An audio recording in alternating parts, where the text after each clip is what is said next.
Welcome back. आप देख रहे हैं कम्युनिटी रनअप और मैं हूं विकास नांगिया। स्वस्थ स्वास्थ्य सदैव खुशहाल जीवन की ओर ले जाता है। अनेक कारणों की वजह से हम अपने रूटीन चेकअप्स को नजरअंदाज कर बैठते हैं। ऐसे में हेल्थ कैंप्स हमें जागरूक करते हैं। इस उद्देश्य से रविवार 19 अप्रैल को बर्लिंगटन मैरियट मैसाचुसेट्स में INE मल्टीमीडिया ने तीसरा वार्षिक हेल्थ एंड वेलनेस एक्सपो का आयोजन किया। Third annual India new England free health and wellness expo में 2500 से अधिक लोगों ने भाग लिया। दिन भर चले एक्सपो में medical professionals, doctors, students, insurance companies इत्यादि के प्रवक्ताओं ने सभी को ज्ञानवर्धक जानकारी प्रदान की। Event chair doctor Manju Sheth ने बताया कि एक्सपो में स्थानीय लोगों की आवश्यकताओं को जहन में रखकर विभिन्न पैनल्स का आयोजन किया गया है। Dr. Sheth, third year, many congratulations. What are the new things that you have brought this year to the expo? So this is our third year doing this big health expo.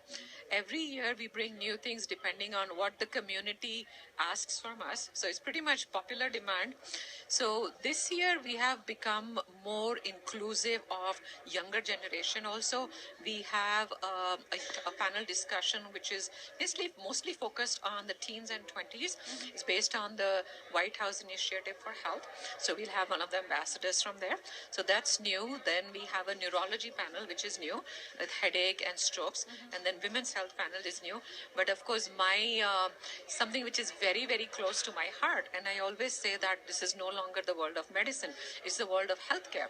So medical entrepreneurship panel is very exciting, and we're also very thrilled that Thai Boston is actually collaborated with us to do that panel. So a lot of excitement in the air. Tell us, how has the process been to get this expo together, and what is the topic that's close to your heart when it comes to health? Well, when it comes to the Health Expo or anything I do, the two things are very important. The number one is ideas.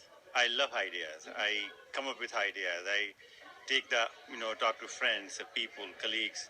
So the idea is a wonderful thing. And once we have the idea and once the idea settles down, and then you go revisit it and again settles down. So once we have a firm idea that, okay, this is what we are going to do this year, then the second most important is the execution. And I love execution.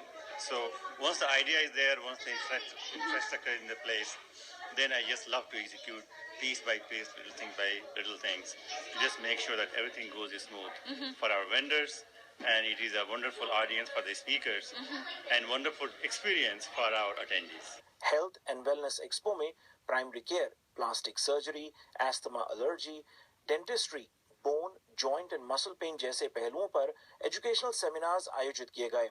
Doctors ने इस दौरान सभी को जागरूक करते हुए महत्वपूर्ण विषयों पर टिप्स दिए। What is the trends that you've been seeing in the field of plastic surgery, in the New England area here?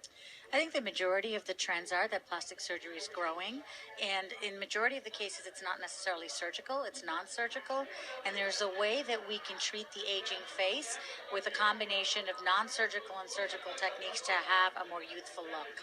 What's important is that every patient or every person has to get a dental visit done at least twice a year. And the reason it is important is because not only are we focusing just on teeth or how their gums are, but they do have an effect on their overall health. And what I mean by that is that, our body is prone to a lot of inflammation and infection, and our body's like a free channel. You could have the same infection that affects your mouth easily travel to your heart and your other parts of your body. And especially people with, nowadays, unfortunately, a lot of people have been diagnosed for diabetes and heart conditions. And if your overall health is not good, it would either aggravate their existing diseases or it would just act up as a complication to their problems. So we, as dentists, have started to see that there's more and more evidence that heart conditions can be either reduced, avoided, or even been basically under control with proper dental care. Your talk today was on asthma. Tell me some of the misconceptions that people have about asthma. So a lot of people think of asthma as a very mild disease where they have some breathing difficulty and they feel they just use some inhalers and they get better. But what they don't realize is that asthma is actually a very severe disease, costs the community a lot of money, and can actually be deadly. And so they need to realize that the medications are anti-inflammatory medications. As there is a lot of inflammation in the lungs, they need to take these on a regular basis and not just take it episodically and stop, because at some point people who are like severe asthmatics can just suddenly even die. I was encouraging a young orthopedic surgeon to really open up his knowledge to our community. And I was moderating, talking about the problems of the knees, the problems of the shoulders, musculoskeletal problems. What can you do when you get hurt? What can you do to prevent getting hurt? And how to prevent problems. And at the same time rectify it in a very positive manner, but not using big buzzwords. A lot of time when you go to the doctor's office, including mine, I think we spend, people get lost, what's happening, what to do, what not to do. So this really becomes very informal session. So that's what we're talking about, yeah. और अब आइए डालें एक नजर